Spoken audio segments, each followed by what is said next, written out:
كشف الفنان القدير رشوان توفيق عن علاقته المميزة بالشيخ محمد متولي الشعراوي، مؤكداً أنه كان يعتبره ولياً من أولياء الله الصالحين، وأعرب عن إعجابه الشديد بإلقاء الشعراوي للشعر الجاهلي رغم تقدمه في العمر، حيث ألقى الشيخ قصيدة من العصر الجاهلي، وهو ما أثار دهشته.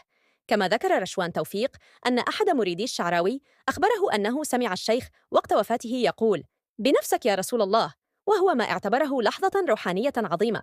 وتحدث رشوان توفيق أيضاً عن المرة التي قرأ فيها منشطاً في إحدى الصحف بعنوان: "الإمام الشعراوي يقول: برافو يا رشوان"، ما دفعه لزيارة الشيخ في منزله.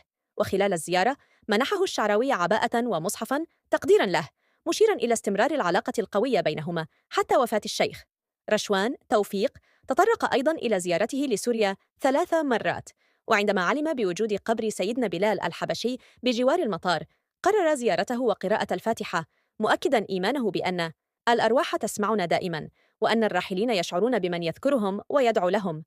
تصريحات رشوان توفيق أثارت تفاعلاً واسعاً، خاصة بين محبي الشيخ الشعراوي الذين يرون فيه شخصية روحية فريدة، وأثارت النقاش حول مدى تأثير العلماء والصالحين في حياة محبيهم حتى بعد رحيلهم.